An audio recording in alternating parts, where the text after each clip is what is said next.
Hey everyone, welcome to Beyond the Clickers, show brought to you by the Chatter After podcast. Brandon is currently stuck in the Speed Force. He'll be back with us in a moment, but I'm your host, Mike. Joining me, of course, is Robert. Welcome back.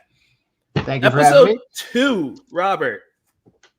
We got to get into this. If you haven't watched The Last of Us Season 2, Episode 2, Through the Valley, get out now. Save this.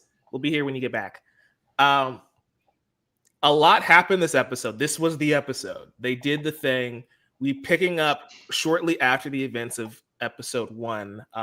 Abby has arrived to Jackson, and now we have to deal with the fallout of her quest to get revenge on Joel for killing her father. What was it like experiencing this episode? Because this was the one we were dreading, right? In episode 0, we were talking about like living through the discourse one more time. We're finally here. The discourse is hit. How you feeling? I feel good. I thought it was an excellent episode. I had, based on some sort of light chatter at where I worked from critics who had seen the full season, I had an inkling that this was going to be the episode where the event happened. I wasn't 100% sure, but I just based on some light things I was hearing at work, it felt like last night was going to be the night. And also just where they were in the story based on how much ground was covered on the first episode, it seemed like it made sense that last night was going to be the night. And I thought it was a fantastic hour of television. I mean, the event that all the gamers were waiting for, Joel's death, I thought was handled. I'm sure we're going to talk about some of the changes later, but I thought those were interesting while keeping the integrity of the scene intact. I think my big hot take, which I'm sure we'll discuss about when we get to it, is going to be that sort of like the horde attack or, the massive attack on Jackson. I'm not sure it was necessary, and I'm still kind of turning that over in my head on whether, because that's something that's not in the game.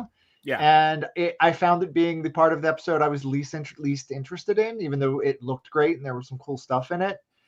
So we can discuss that when we get to it. But I mean, overall, another really good episode that makes me feel like this season is still on the right track for people who love the game. And it's like now the story can start. Like I've heard Craig Mazin talk about this as the inciting incident. This is the inciting incident that really puts The Last of Us 2 on the story it goes on. And it's like now the story of this game, which gamers knew, TV viewers who haven't played the game don't know, but it's like now the actual story can start. Yeah, that's a great point. That's like this kicks off the events of the actual story. So yeah, this is the true episode 1 when you think about it. Like episode 1 of the series last week was really just like laying the foundation, getting us into the time skip, making us understand where Ellie is as a character, how she's grown up a little bit, telling us who Abby is. Getting into episode 2, though, this is like the meat and potatoes of what this story is going to be about. Brandon, I have filled hosting duties for the last 5 minutes. You're getting the reins back now. How are you? What are your thoughts on this episode? Good morning, good afternoon, good night. And welcome to the Shadow After's official podcast on HBO's The Last of Us, where we seek our Beyond the Clickers. My computer crashed. Similar to how that bloater just crashed against the wall to get into Jackson. I'm assuming we're in overview, right? We are in the overview. Yeah, we're just getting general thoughts on this one. So I think what allows me to love this episode as much as I do and enjoy it is the fact that as a gamer, right? I was watching it, right? And I see the events that are happening. I know what it's leading to. And then suddenly we hit the mark where we arrive at the lodge. And this is what sealed it for me. I think this is what sealed it for me in a good way. We arrive at the lodge and Abby says, "This is Joel." And then I look at the counter for how much time we have left on the episode. And I see we still have another 25 minutes of pure story. And I go, they're doing this. And I get chills. Like the fact that they went above and beyond to keep it as close to how it happened in the game. Despite the things that they added that are original to the TV show story, because now we have elements that allow us to do these things. Um, that's kind of what sealed the deal for me, that they were able to deliver, and I felt the pain when I've seen the episode twice now, and I felt the pain. Like every time I get to that moment where I understand that what needs to happen is going to happen, and they did deliver. To me, that was one of those. I just felt it, and it sealed the deal for me. Um, we're going to talk more about the horde and the attack, and we'll share our thoughts on that. Um, but it's funny you guys mentioned that this is, and of course Greg Mason did also mention that on his podcast, but that this is literally where this is the big turn that really pushes the story forward, right? And the idea that the episode closes with the song that announced the existence of this game. Because for those that don't know this, the cover for the song Through the Valley that is sang by Ashley Johnson at the end of the episode as Ellie is mourning over Joel was the song that Ellie plays in the very first trailer of whenever this game was announced, which kind of talks about how someone's soul, either by madness, by anger, by hurt, is driven to damnation because of everything that this person is going to do. And of course, it ends with that famous line from Ellie that closes the trailer: "I'm gonna find and I'm gonna kill every last one of them." And the last words that Ellie shares with us in this episode, the first words that Ellie shares with us in the first iteration of this game and story.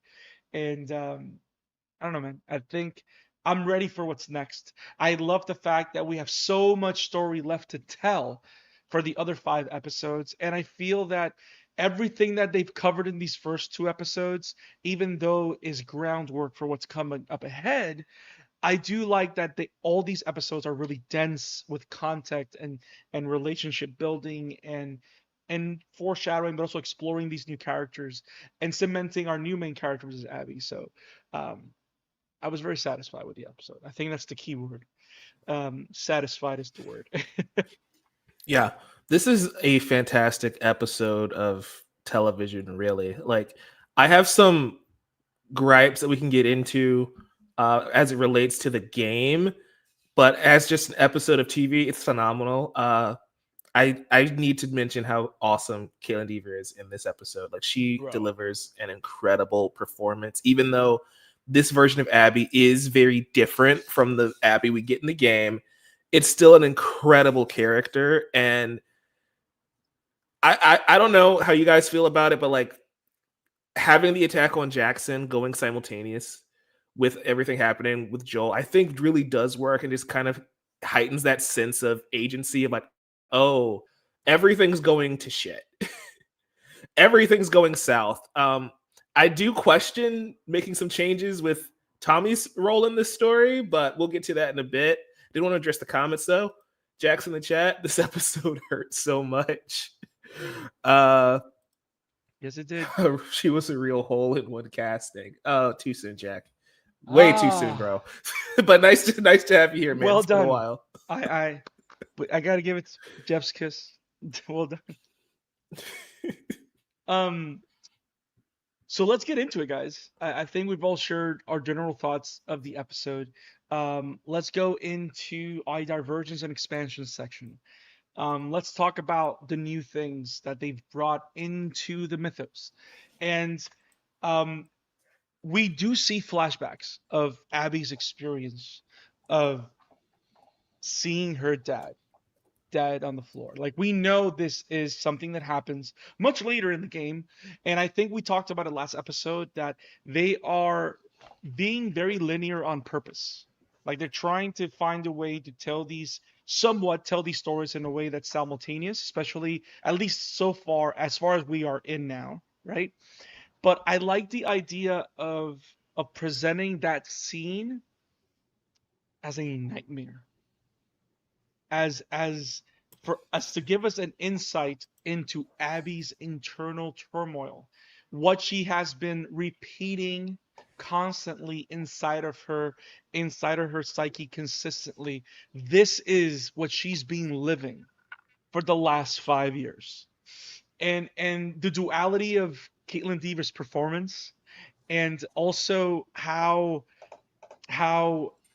it kind of relates to the fact that that moment changed her completely. Because even the dialogue, like when you see um, the younger Dever, the younger Abby walking through the hallway, and the response to older Abby that's saying, "Don't go in there," she goes, "I don't know who you are.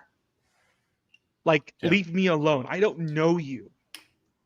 And the idea that Abby doesn't recognize herself because of who she's become due to these thirsts of vengeance. To me, that was a great addition and a great reinterpretation of the information that we get further ahead in the story. And a great way to start the episode too. Yeah.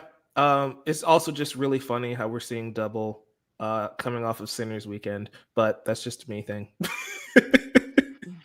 I like that scene because it was creepy, and this is a horror show, and Yes, and yes.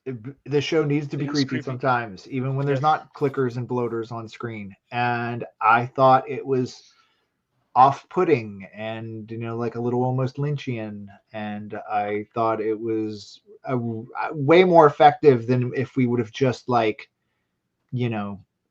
seen the Joel shootout at the end, but now with Abby added somehow after, you know what I mean, or her walking in on her father dead or whatever. I thought this was just it was a much more off-putting version of filling in those story details for the viewers, and it's a horror show, so that's good.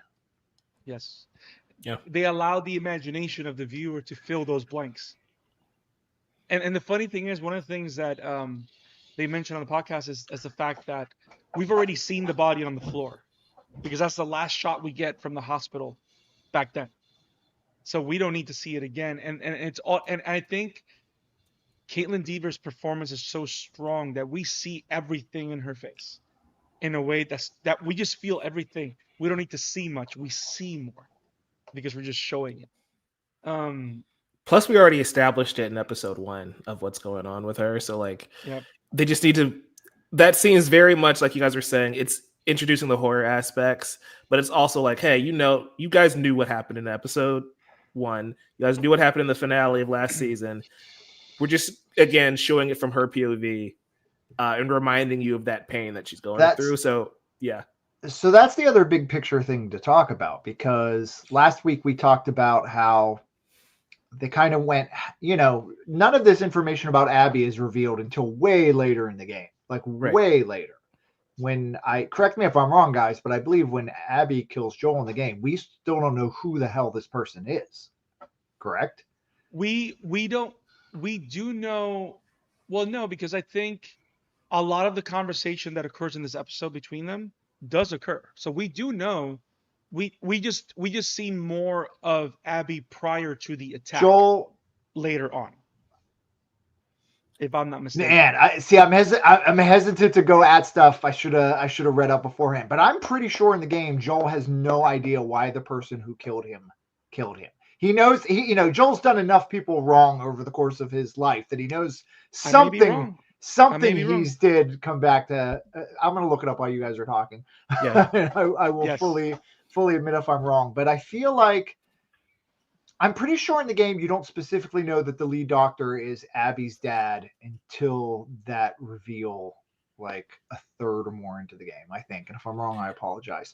But they're giving that's you, about right though. Yeah, and so they're giving you a lot of that information earlier here and setting her up at the beginning of episode 1 and the beginning of episode 2, who this person is and why she's out for Joel, like immediately.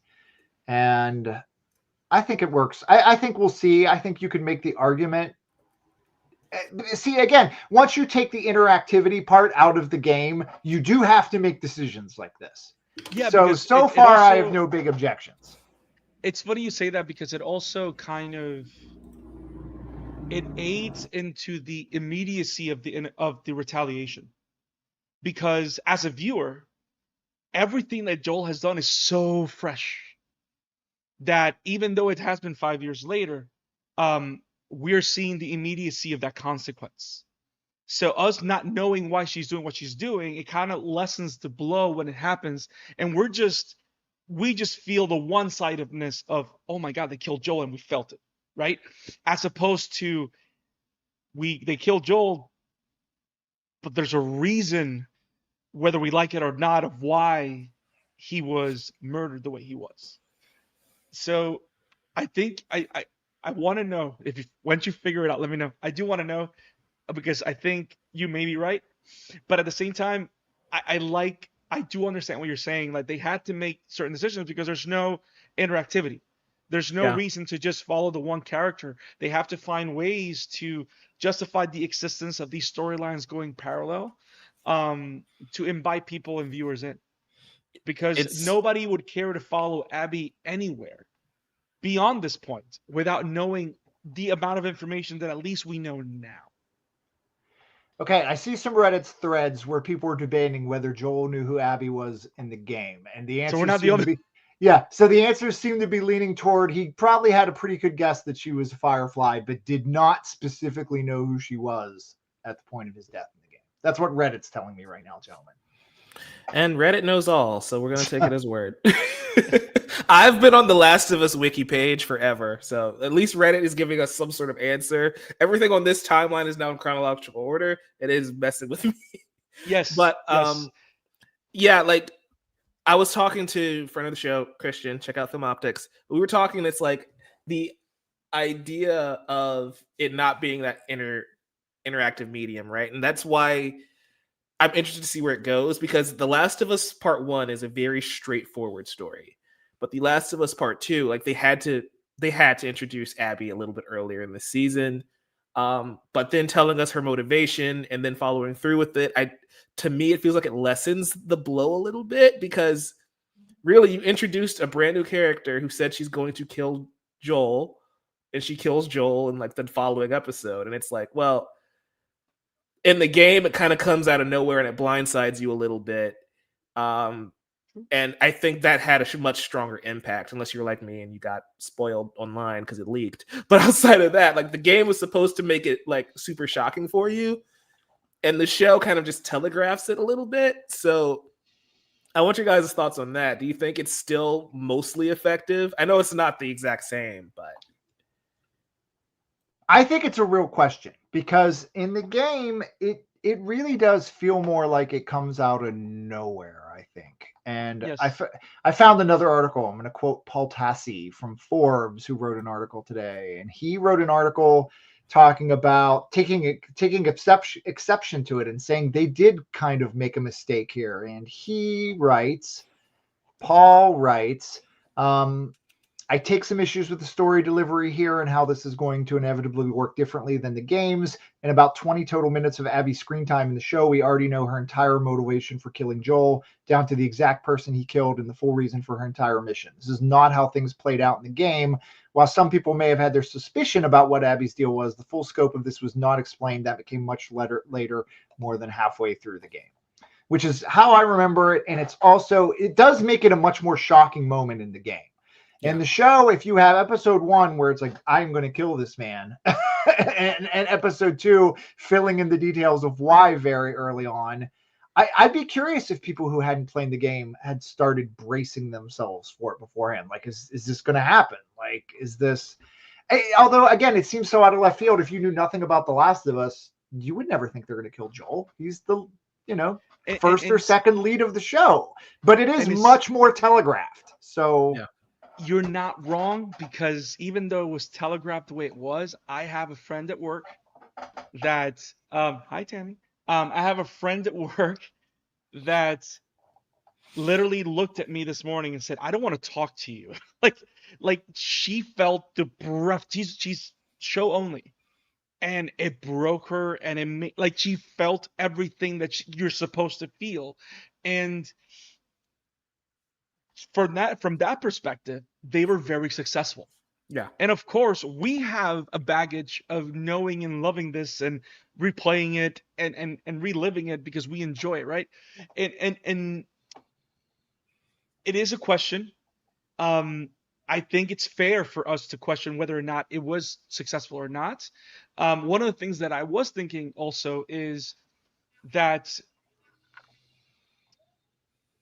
Joel's death has two specific um, reactions to it. There's two purposes to Joel's death. It is to end a chapter in Abby's life and to start a chapter in Ellie's life. That's really what that death is about. And at least from the show standpoint, they at least succeed in that because it closes a chapter in Abby's book, but it definitely started a new one in Ellie. And being that we're focusing solely on those two, um, I think it makes sense, especially if we are going to spend a lot more time with Abby on the other side of her story, which is the bulk of her story in part two.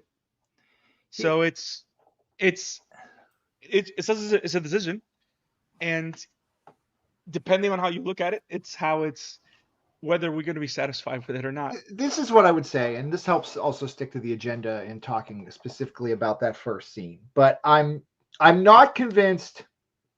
I think the way it plays out in the game is probably better for me personally. I completely understand why they did it this way for the TV show, considering how some things are going to have to be structured differently. And I think a little bit to be continued whether it works overall or not. Regardless, it did bring us that opening scene last week and that opening scene this week with Abby. And devoid of those big picture conversations, those are two really fucking good scenes. So, yeah. So we're valuing the addition of the expansion of the character that they've done. So yeah, Yeah. yeah, that's where you have to think whether or not we're going to accept it as the TV show as its own entity, as opposed to a fully logical and complete translation, right? Yeah, we're kind of getting into that territory where every decision that they make, I am kind of like, we have to see how it works later on. Because, like, even Tommy in this episode, I'm like, I don't hate this change, but it is a big change. And I want to see how this Yes. affects the story going And I have a forward. lot of thoughts about that. Yeah. So yeah, yeah. So great scene.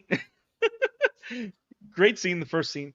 Another thing that they added here is I kind of put it like two different points on the lead sheet, but it's literally the swapping of partners for the patrol and mornings with Jesse. Because if those that play the game know that Ellie and Dina's patrol doesn't really happen till after the New Year's Eve party in the game, and here we change things. Why? Because we are going to have the battle for Jackson Hole, right?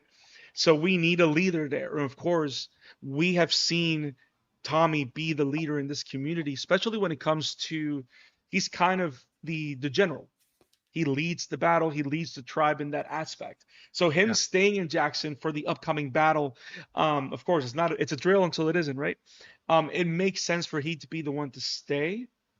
Um, but it also keeps the necessary people that need to be in the lodge with Abby and the Salt Lake crew available, which are Joel, Dina, and Ellie. Nobody else is supposed to be there.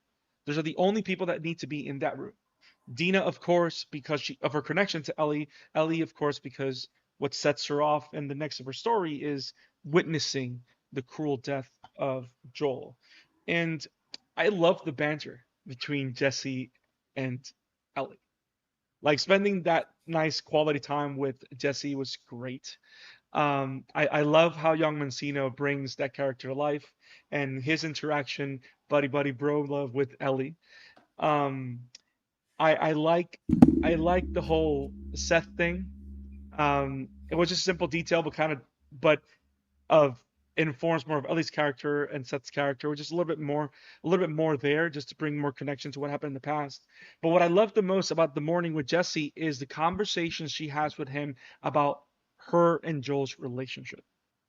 And I want to hear your thoughts on this because last week, we kind of discussed how Ellie's just an asshole. like we kind of went over the idea that she's taking the asshole meter and just taking it to a different whole direction.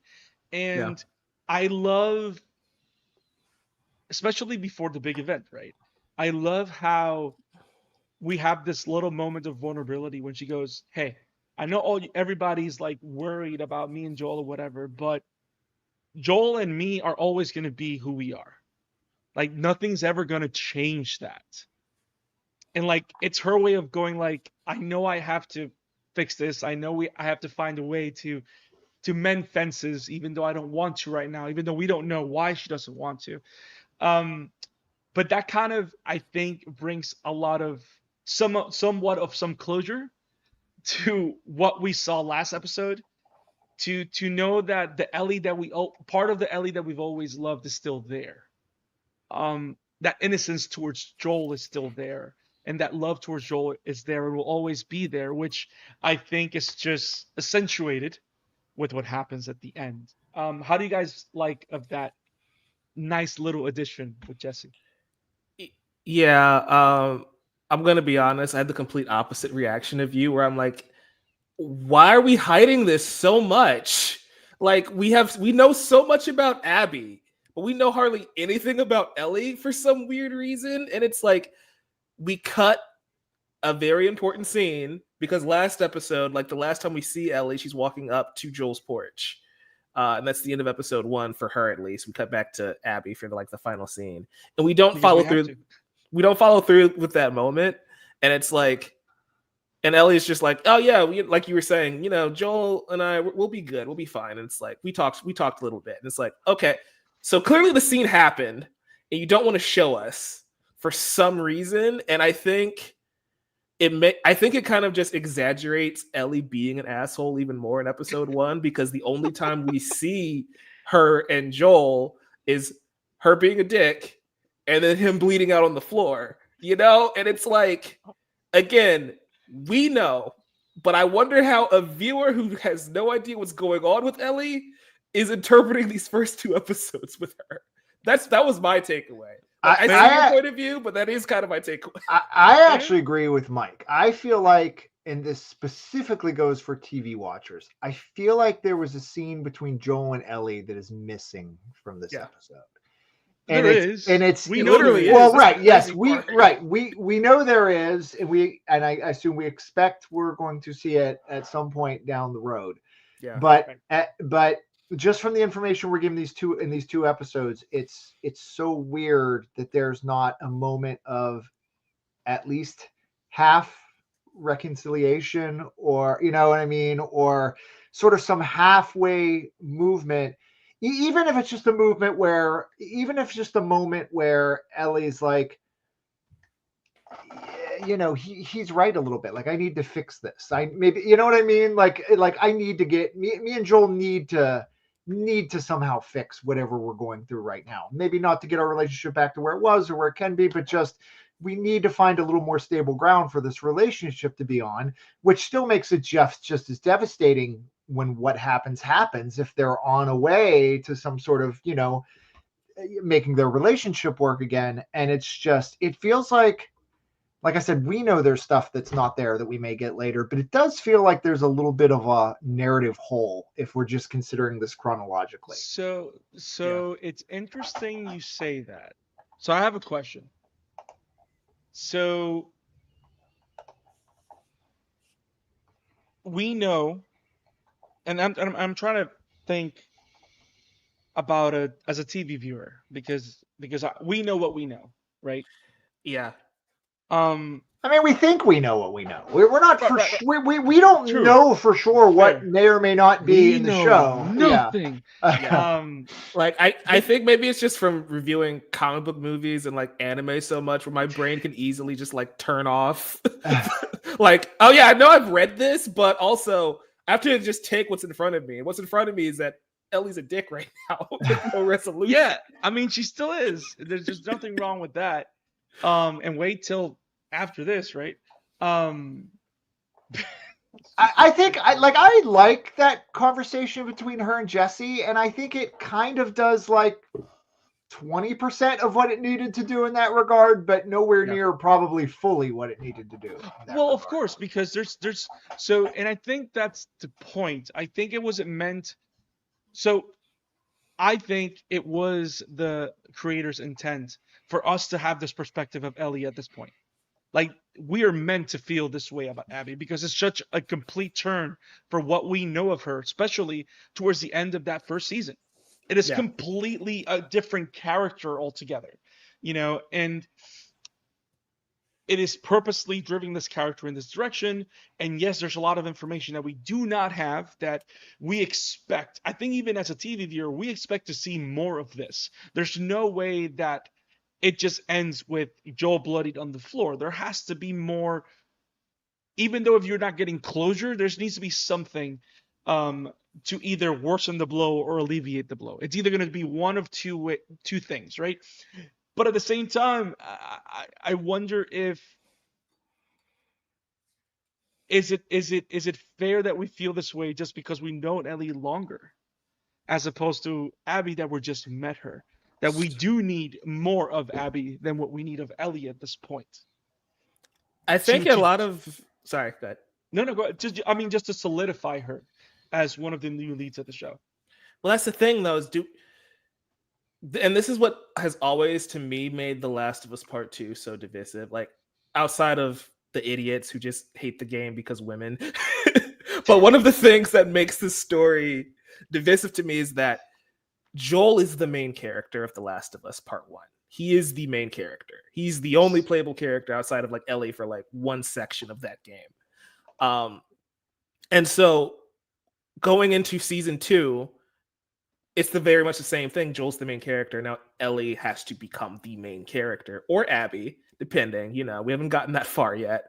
And I don't know if they've done enough to say, hey, she's good enough to be the lead of this series. And I think that, to me, is kind of part of the problem where, Bella Ramsey's delivering a fantastic performance, but people fell in love with the show because go back to episode 1 of this series, season 1, right? And you see Joel's origin story and the death of his daughter and the infected rising and like him becoming this grizzled like fighter who learns to love again when he meets Ellie. Like, that's compelling. What is compelling about this version of Ellie? And the reason why I think saying we've known Ellie longer, I don't think is quite the same, is because we take that 5-year time jump and you're signaling that she is a very different person. So now we basically need to learn who is this new version of Ellie. What's 19-year-old Ellie like? And so far, we just have, she likes Dina, she's friends with Jess, and she has beef with Joel for some reason that we aren't quite sure of just yet. That line from Catherine O'Hara last week when how old's Ellie's, what, 18 or 19? Which one? 19. Yeah. 19. Where the therapist says something along the lines of like, she's a 19-year-old girl. Of course she's acting this way or whatever. And like, that line is doing a lot of heavy lifting right now. Yeah. We're just supposed to take this over the fact that she's 19. People are a lot different at age 19 than they are from age 14. Yeah. And of course, a lot of shit's happened in the years in between, but it's just, we haven't seen any of it. We haven't heard tell of much of it. So yeah. And I'm not even saying I need them to reveal everything. We are 2 episodes in. I get that. I fully understand that. But it's like, if you're going to make the choice to kill the main character and then tell us these 2 girls are the leads, you gotta at least make sure I'm comfortable with Ellie being like the main character. If I'm not playing the game and I don't know where this is going, I'm sitting here like, I don't know if I want to follow this. And I know people who are like, I don't know if I want to follow this. I don't like Ellie this season, and they're already considering dropping the show. And that's where it's like, here's the thing. To be clear, I personally don't have any worries about this right now because I know the story. It's one of my favorite stories of all time, and I think Bella is incredible. So this is all going to be sorted. I think we're going to be fine here. I just agree that if we try to put horse blinders on and look at it strictly from what we get in these 2 episodes, I can see why people would have an issue. Yeah, but that's I guess for me, you're totally right. For me, that's just how when we do these reviews, that's just my point of view. Where it's like I only can review what's in front of me. Yeah. Yeah. So it's like Yeah. so far, it's like I don't think I like Ellie that much. And I don't think we're ever supposed to like her. And Yeah. I that's mean, and that's that's a and that's all no, but that's also the interesting thing of the effect that this story has and the effect that the story of the game has. Because you don't really walk away liking these characters really. Like you do Yeah, connect with them. You do connect with the why of their decisions, but you don't connect with the why of their actions. And it's kind of a dreadful experience in a way because you just find the humanity in the tragedy of the story, and that's kind of what you connect with. yeah. It's not a story that you necessarily walk away feeling good. It kind of goes you back to what I was saying last Yeah, week, though, of like we need to be reminded why we fell in love with Joel and Ellie in the first place, you know? So when Ellie is crying over Joel's body, you need to feel the vengeance the same way she does, right? It's like you want her fair. to go kill them all. And you are on her side. And the beauty of the game, at least, is you're 100% bought in of like, yeah, we're going to go kill them all. And then slowly the layers are being pulled back and you're like, oh, this might not be the right this might not be the right decision. We made a mistake. And I just going back to what Robert was saying at the top of the show, adapting it for TV, you just have to tackle it very differently. um and so it'll just be interesting to see how those beats kind of hit later on, I guess. you can make a strong case, and I'm not saying you have to feel this way, and I'm not saying this goes for everybody, but you can make a strong case that by hour 22 of the video game, the character you're supposed to like the most is the one we hate with all of our guts right now. Yeah. And that's a very tricky high wire act to pull off. And they did it in the game, and we'll see if they do it in the show, because Brandon is exactly right. Ellie is not a likable character in The Last of Us Part 2, and she's not supposed to be. She's supposed to be a fantastic character. We're supposed to empathize with her and understand what she's going through and understand sort of this dark path that, I mean, we're basically rooting for the video game for Ellie to escape this dark path she sets herself on. Yeah. Doesn't make her likable per se. And she's, if they stick to the game, Ellie's going to do some things that make her very unlikable. It's a hell of a roller coaster. Yeah. Yeah. Um, I and guess for me, a lot of it comes down to the reason that roller coaster works is because it's putting you in their shoes. And because again, that's an interactive medium. This being a more passive medium, it's like, well, you have to make me root for Ellie, so then I can be frustrated with Ellie later on. But if I'm frustrated with Ellie from the beginning, I don't know if it's gonna have the same level of effect. That's fair, all. fair. Maybe we just need a little bit of Seattle sightseeing. That will make things a little better. Jackson. So, yes, we need to talk about it's a drill until it isn't. I want to hear your thoughts first, Robert, because you mentioned that you had, I don't want to say you said issues, but you have thoughts on the way they handled the whole horde attack. And what were your thoughts on this? You know what my main thought was, is that is the closest the show has ever got to being The Walking Dead. And I don't want The Last of Us to be The Walking anywhere Dead per fair. se.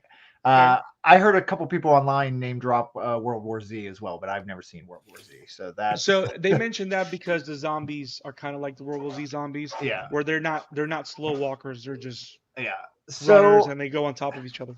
as a sequence, I thought it was a really exciting, well put together sequence. But I want the show to remain focused on the characters more so than, giant action spectacle that you would get from The Walking Dead in its heyday, or something like Game of Thrones in its heyday, and in the video game, all these same events happen, but they're all happening during smaller patrols and smaller, infected encounters. There's not this big gigantic storm on Jackson set piece.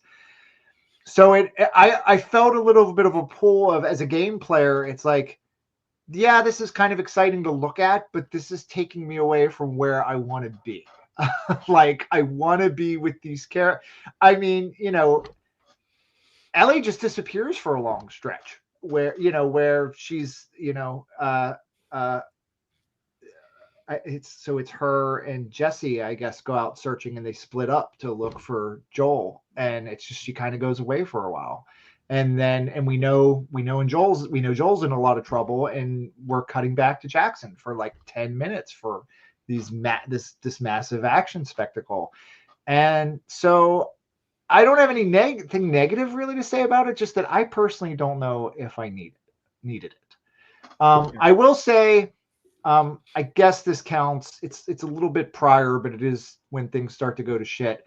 That sequence with Abby behind the chain link fence is amazing. Amazing. Like that with the fence collapsing on her. I'm not even claustrophobic, and I felt so claustrophobic, like watching her trying to navigate and squeeze through that chain link fence with all the infected on the outside. But again, this is a character that, because of the game, I care about, I'm invested in, let's put it that way.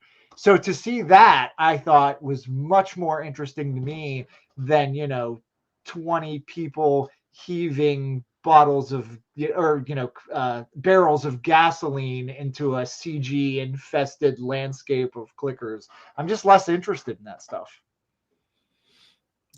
Yeah. Mike, thoughts on the attack on Jackson? I mean, Robert's not wrong. It is the most video game sequence of this entire series so far. Like it's just a big action set piece to have a big action set piece, really. And it's like you can cut it and you don't miss much. Like the only thing of significance from that fight is probably making sure Abby gets from point A to point B and just letting Tommy fight like a bloater, I guess, was what we wanted to do. And that goes back to swapping partners. Um, that was an interesting choice to me. That's another thing where it's like I don't hate it, but it also does just change like the turn of events a little bit and some of the character motivations a little going forward. I don't want to spoil those for the TV only, so we can touch on those a little bit or just wait for like another episode. I think you could probably say that it's going to strengthen some of Dina's motivations while weakening some of Tommy's motivations. Is that fair? That's fair. Yeah. So it's not it's a trade-off. It's not like a full subtraction. It's just a trade-off. So yeah, we'll see. Yeah, but as an action sequence, it was fun. Like I like the idea. I like what they were going for of the people of Jackson have to like protect their home and rally against the infected. I do think it's kind of cheesy of like, oh, there just happen to be like a million clickers under the snow that randomly come up, and it's like that's a little cheesy, but I do like the concept, and I do like the idea of giving Tommy something cool to do. Again, it's sacrificing his role in the video games version of the story a little bit, but overall, I thought it was fine. I dug it. I feel like that the show has there are two things. One, there's sort of like it's like an HBO legacy show. They want to compete with those big episodes of like Game of Thrones and the big sort of sci-fi spectacle or even The Walking Dead, which is an HBO, but they want to compete on sort of that ground with those shows. And at the same time, we play the video game. How many encounters do we have with the infected over the course of 30 hours of The Last of Us Part 2? It's innumerable, and you can't port that over into the show. So yeah. I think in lieu of that, they're like, well, it's sort of like with the escape from Kansas City and the big fight in season 1. I think it's like, well, in lieu of having all these encounters that we have in the game, which we can't do in a serialized television show, what we can do is have one giant blowout action sequence per season or half season. Yeah. That's probably the line of thinking, I'm guessing. Brandon, what do you think? Is that close? So, me love me some video game stuff, but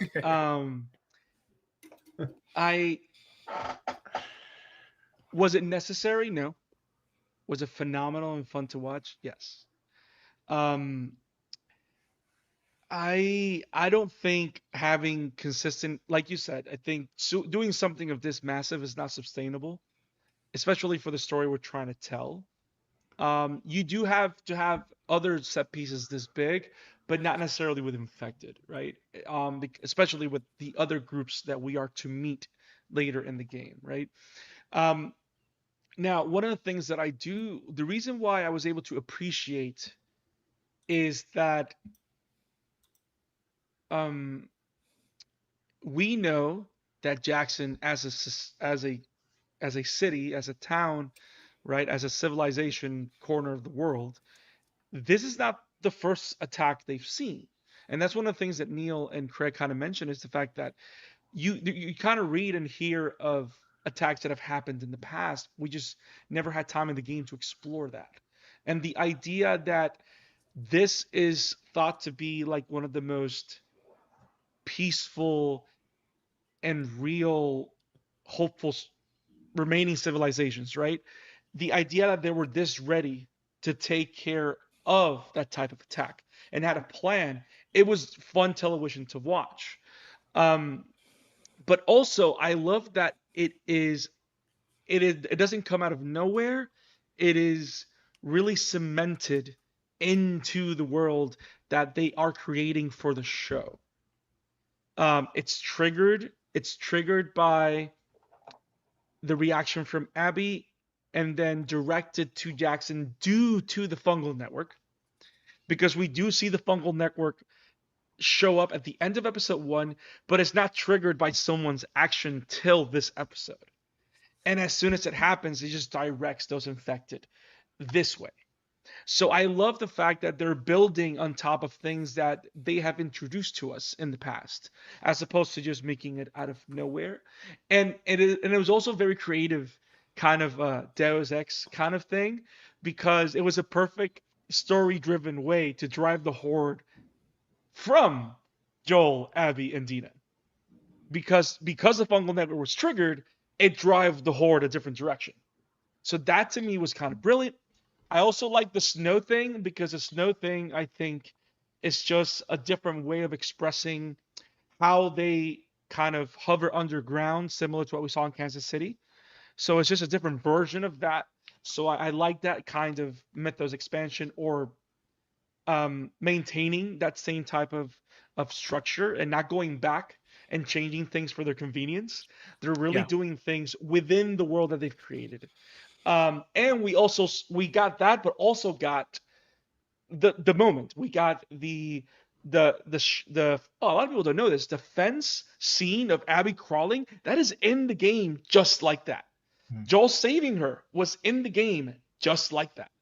And we got all that and the bonus fight against the bloater. And I'm actually happy we actually got a bloater got beat, because last time we saw a bloater, I wouldn't be surprised if that same bloater we saw in Kansas City. Like nobody took that bloater down.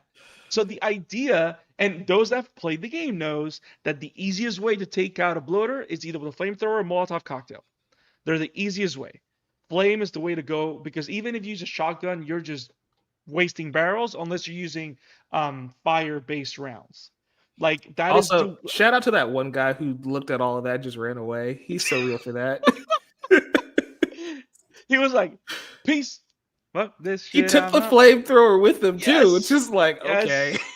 And then suddenly we found it as extra ammo because he was on the ground. Hey. I will say I saw the take online that sort of the hit that Jackson takes here. You know, I guess at the end they fend off the infected invasion, but they take a pretty big hit.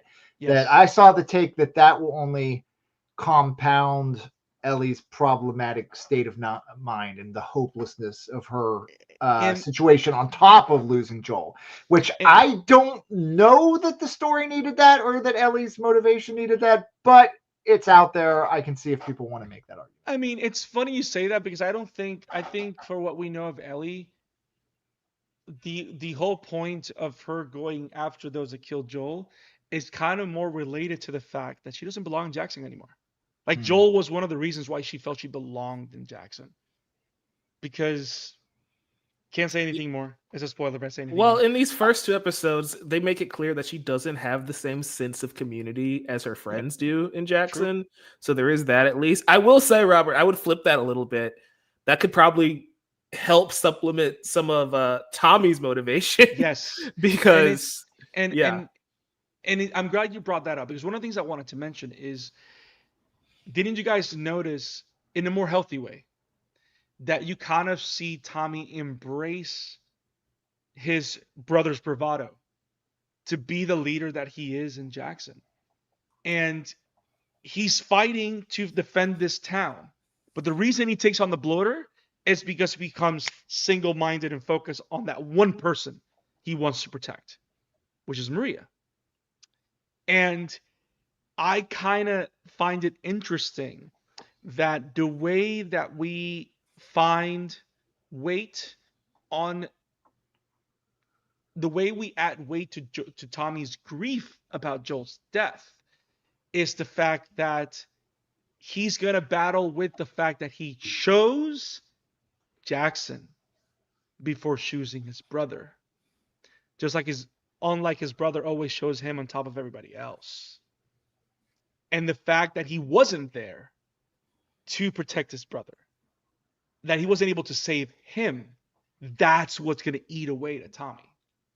And that's what's going to drive him probably in a similar course to what we see in the source material. But yeah, taking out a bloater was awesome. I will lastly just say that, Mike, if you want to start a punk band with me, the Fungal Network is not a bad name. It's hell not. yeah. It's not.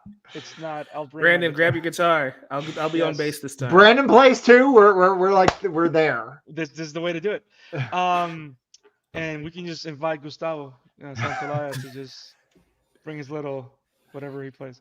But yeah, I think the battle for Jackson, I think it works because, in a nutshell, it works because it doesn't lack justification, right? Because it's not a horde for the sake of being a horde. They were able to use everything they'd set up in this world to their advantage to make it a story-driven encounter, as opposed to just, let's just kill zombies, right? So I think that's why I think it earns a spot in to be respected and recognized. And I also like the fact that it only takes a 2/4 of the episode because we focus on what really matters. The last 25 minutes of this episode, it's all about the Abby and Joel encounter. Like almost the entire last chunk of the episode. So it doesn't really, it's a great way of building tension to attention in a more exterior sense to then focus attention into the more direct and emotional sense. So that to me is the key of what made this show, this episode in particular, with all the madness, so balanced. I can say this, and it ties into something you just said. My biggest fear about this episode, or when the event was going to happen, my biggest fear was that they would turn it into some sort of like cliffhanger where the attack would start and that would have been just atrocious. And I thought everybody involved was smarter than that. That was my guess, and I'm glad that they were. Like, it's all right. They knew that was no good. And it was one of the things I was looking at. Looking how much episode we have left, and so it was the moment where she literally shoots him in the leg, and I went, "They're doing it." I think after the like Negan Walking Dead fiasco, they knew better than to handle it that way. And then the second thing, I was worried that once Joel dies, they weren't going to give things enough time to breathe. Almost like he was going to be dead and we were going to cut the credits. And I thought that I was really worried about. Turns out they were on top of that too. Those scenes that happen after he dies, it's really well put together and paced, and gives the characters and the audience enough time to sort of process and understand how colossally bad this is. That song though too, that song choice was just great. It's not fair is what it was. That's when I started crying. Yep. While we're here, we had a comment about the horde of infected. So well said, sir. So well said. And it's funny because as we move towards the last section of the show, we kind of talked about everything. But going to the last section of the show about talking about the things that stayed the same. The consequence meets the action. The action is everything Joel did. The consequence is Abby, which is vengeance personified. coming to collect receipts, right? And I like the idea that Abby caused everything to a degree. But and that's just the consequence. Abby being there released all the darkness towards the entirety of Jackson, which is it's metaphorical. It's what a great thing, Jack. You are amazing. Why aren't you coming on? But it is. I love the fact that Kaitlyn Dever, Joel Miller gave us, and Pedro Pascal gave us a masterclass in acting. Like I everything hurt in that scene. I also like how um, they were all the actors on screen playing the Salt Lake City team. I love how different in the emotional gauges everybody was. Like nobody was in the same goal as Abby. Like they all just wanted to go home. Like even Owen says, my goal, my plan is to convince her to go back. And when she actually walks in with this guy and says the name, everybody goes like, "Oh no, now we have to do this. Like this needs to happen. Like there's no reason for us not to do it now." And but even then, nobody is at the same level of commitment and anger and hatred that Abby is, which highlights the fact that she's just been contaminating these people. And she's you know what I mean? And I just the idea of her as being just a force to be perceived and Caitlin Dever did a great job in delivering that. My only And thought on that is that with all of the with Abby's crew, I mean, that's all going to be paid off 10 times over the rest of the season, next yes, season, yes, potentially the season after that. If you're correct, Brandon, about how long the story is going to run, it's like that stuff's yeah, there for a reason and it's yep, going to make things yep. intense. Remember, the last words of the episode were, "I will kill you all." Um, and I don't know, man. I love the fact that we still get the Eugene backstory, and the 7-Eleven full of weed. Like that is in the game. For those that have played the game, know that that's the first place. That's the first time that Dina and Ellie hook up, and we learn a bit about Eugene, which we find out in as added into the TV show mythos. It was Gail's husband. Um, but I also find interesting how we kind of have a vulnerable moment for Ellie in that scene with Jesse, because Jesse doesn't only just tell the story of Eugene, he talks about how Eugene was killed by Joel because Eugene couldn't be saved because we understand that he was bitten. And then you see the shot of Ellie's face because she knows that there was a time that she considered herself as an answer to the infection. And I love the fact that we still see that just hovering and weighing on her the way it does. Because it, of course, informs her character moving forward still. You're muted. How do we feel about them again? Going back to the swapping of partners, as good as this moment was, does this affect Ellie and Dina's relationship, right? Because now Ellie's on a very dark path and she never really got those moments with Dina that she did in the game before she got set on that dark path. I guess we'll see. I guess I, we'll see. I mean, I I don't think think so, but I guess we'll see. I mean, the thing is that their relationship is now going to grow during the quest that they're on. I mean, it's going to, instead of sort of developing very fast in the prologue section, it's going to develop as they go on this journey. And I think that could be okay. But like Brandon said, we'll see. I think it's interesting because so okay, let me see how I talk about this without spoiling anything. The cool thing about Dina and Ellie's relationship is that the biggest piece of information that we receive from the moment that we first see them interact is that they have chemistry. that they're good for each other, right? We know that these two people should love each other and be together. Like we know that, right? But I find it interesting that as of right now, my forecast is that the bulk of the story between Dina and Ellie does begin to morph as grief, pain, and vengeance get in the way. And that's really the driving force that at some point just morphs their relationship moving forward. And maybe they're just putting a lot more weight into that as the story develops. Again, we'll see. But I think they were able to show us everything that the prologue would show without that particular moment. I think we've seen enough of that. Um, and I'm interested to see what happens moving forward. And I like the idea of like the one of the few shots that we saw in the preview is Dina saying, "I know their names. I know where they're from."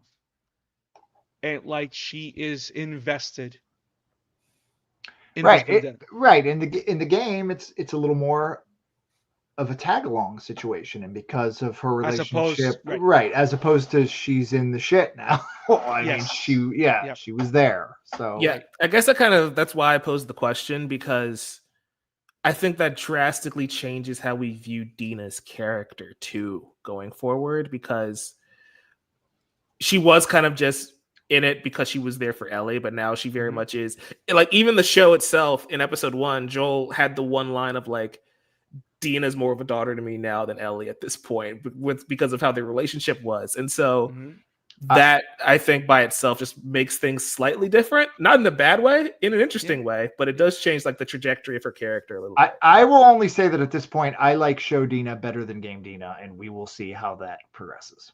I think I love how we keep going back to we'll see next time on Dragon Ball Z. I do like I do like also the idea that I think what's gonna drive into how satisfied we are into the interpretation of these characters and the development of these characters is if they arrive to the same place that this story has always wanted them to end in. Oh, gosh, that's And depressing.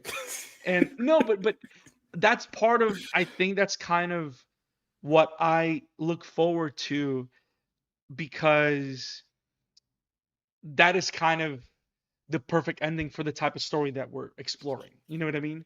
Yeah. So if they end up in different places, then of course it's a different argument. Did they end up in different places because they started differently, or they just wanted to end different places? But I think they've made it a point that they want these characters to end to go where they're supposed to go and end where they're supposed to end.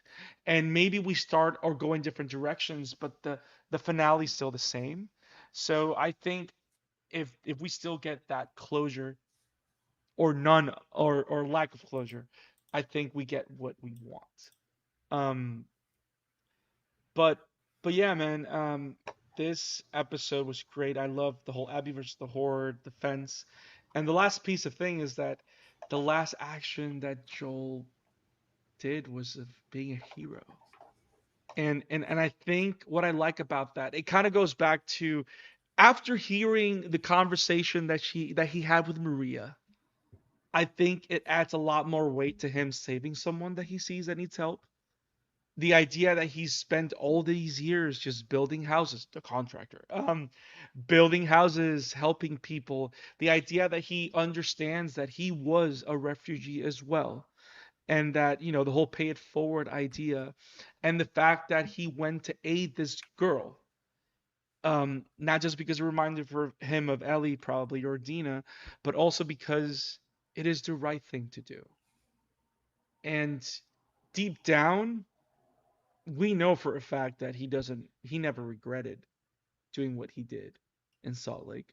Like that's just a fact. And we know that from episode 1 in his conversation with Gail. Like he's not going to admit to himself that what he did wasn't acceptable or the right thing, right? But Joel whether in the worst way possible or in the best ways possible, is still a tragic heroic character, and that was the last action we saw him make. You know, never cowering or never cowering, right? Because even then at the end, like he just said, "Hey, if you're gonna do it, just do it." Like when he tells Abby to just shut up and just do what you're gonna do, and Yeah. then he took his beating. Like it's so bad, so bad. My only minor gripe about some of how we handled that is I think we needed to showcase Abby being a more formidable opponent, I guess, because she has the upper hand in that scene. It's like 5 against 1 because we knocked Dina out very early. Um, and I think if we're gonna have like a giant horde of infected, it probably would have been cool to see Abby kill a couple of them, just to be like, hey, she can fight. Because through these first 2 episodes, from what they've shown, she is a girl out for vengeance and revenge.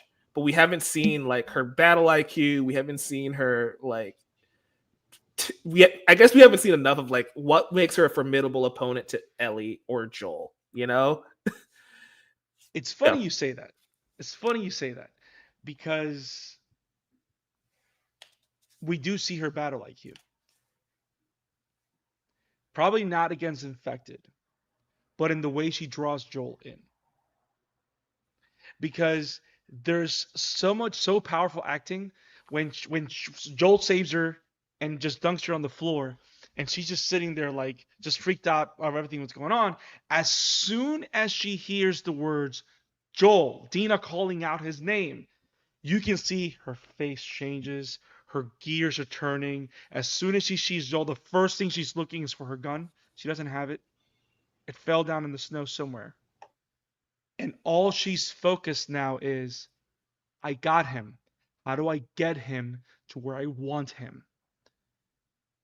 And then she puts her plan into action. And then as they're going there and it's going to be derailed, Julie goes, we're almost there. Like, we're going to help you. Like, if you're so go-ho of helping people, right? Then Yeah. come with us. We're going to help you. And when she drops the names, oh, please help them. Help them. This is Gina. And he is Joel. And the entire room just grays out. Yeah. Like, that is definitely battle IQ. That's fair. I guess, again, going back to the game, which we do a lot, I try not to, but obviously failed Abby 20 times in this episode alone. Obviously Abby is a very physically imposing presence in the game. True. And True. we know that in the show she's not. And I'm not saying that she needs to be. But True. I feel like they needed to just convey that energy in a different light, you know? Because like when Ellie says, I'm going to kill you all in the game, it's like, how are you going to do that? These guys are scary. Here it's like, yeah, I think Ellie could take them. Like if if she gets her crew, I think she can take them. Seeking jujitsu, everybody. Right? That's again, it's a minor thing. It's not like a huge deal, Fair. but it's like I kind of wish, since we're spending more time with Abby, I'd like to see more facets of her character that way to make her this unstoppable force that Ellie's gonna have to try and take down. Yeah, I think we're gonna see. Hopefully, to your point, hopefully we see a lot more of how she is in the militia. Yeah. As we go back to wherever she's from, right? Robert, any final thoughts before we head out and go home? Just using that particular song at the end was no fair.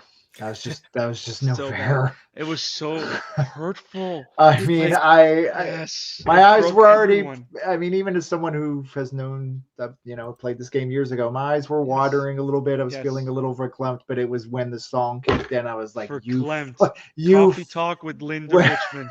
when the song kicked in, it was just like, you fucking bastards. Yes, Like- they knew what they were doing. I hate all of you. It also gets me because the episode titles are hidden on premiere night, so it's just like episode 2. It's like, oh Yeah. god, that's what this episode was called. Yeah. And it's just the meta nature of it being Ashley Johnson, like you were saying at the top of the show, Brandon, of like, this is Ellie. It could be it's meta where it's like Ellie can either be like welcoming Joel home because this is video game Ellie and he's now dead, or it's Ellie's mom, canonically in the show, singing about Ellie's quest for vengeance in the rest of the season. And it's just No, like, There's and it's funny crazy. because if you remember that trailer, it's all about Joel Yeah. coming from this light, right? From this door covered in light, and he literally goes, "What are you doing, kiddo? Are you really gonna go through with this?" And Ellie just doubling down. I'm gonna find and kill every last one of them. Like this is like the Ellie oath of vengeance. Somewhere Kratos is proud in the PlayStation universe. there's a shot. PS1 Kratos. There's a shot at the very end, and this is what goes back to what I was talking about earlier about giving that ending a few moments to really land and settle in and make the audience feel it, as opposed to cutting to black and credits too quick.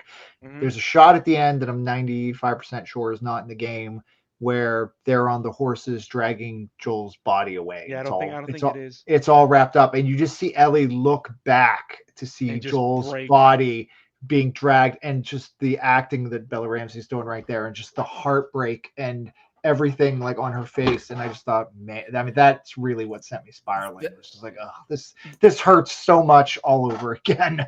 That and making the choice to keep Ellie conscious, right? So like Yeah. she crawls to Joel's body and Yeah. just like that's their last embrace. He's already gone. It's There's like, that great crane shot where it's like Yeah. her on top of him, which also I believe is not in the game. And it's not. No, It's I'm not. pretty sure they knock her out, so she's unconscious. Yeah. But Okay. like leaving her, After they kill him, they knock her out. Yeah.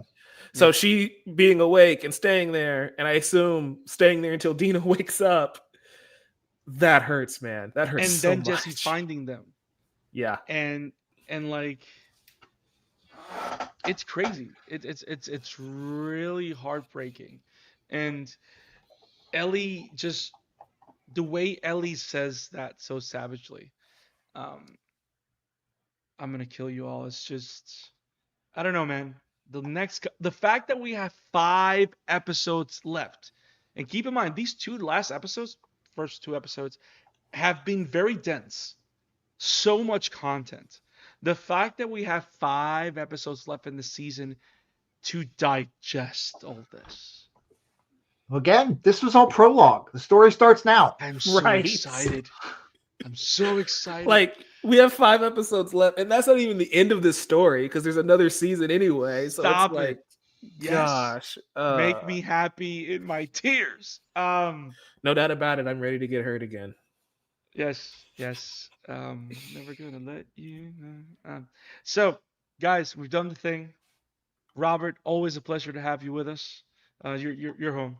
Always a Welcome pleasure to be Jackson. here. Welcome, Jackson. I am so excited for what's going on with the season. Guys, if you love what we do here in the Shatter After, make sure you click the subscribe button, you click the bell of notifications, and you hit that like button so people can find us out there talking The Last of Us, movies, comic books, whatever we want to talk and Shatter After. Made it a verb. I do things. I am so excited to be back here with Mike. Mike, if people wanted to find you in the webs, because I'm not anywhere because I'm boring. Mike, where can people find you? You can find me at Novice Cinephile on YouTube, TikTok, Blue Sky, The Novice Cinephile on Threads, Instagram. I have writings over on collider.com as well. I'm also on the Assembled podcast. We just reviewed Daredevil Born Again, also known as Vanessa and Fisk Born Again. But that was a fun episode. We're probably going to be here talking Sinners or something very soon on the Chatter After. So stay tuned for that. Nice. Robert, where can people find you, bro? Robert B. Taylor on Blue Sky. Again, much like Mike, I'm a writer, editor at collider.com. So head over there, find my profile. You can find all kinds of fun writing by me, or at rbtwrites.com. Awesome. And as always, guys, stay tuned for every episode. Every Monday night, we talk The Last of Us Season 2 for duration of the season. Stay safe out there. And as always, endure and survive. Peace out, guys.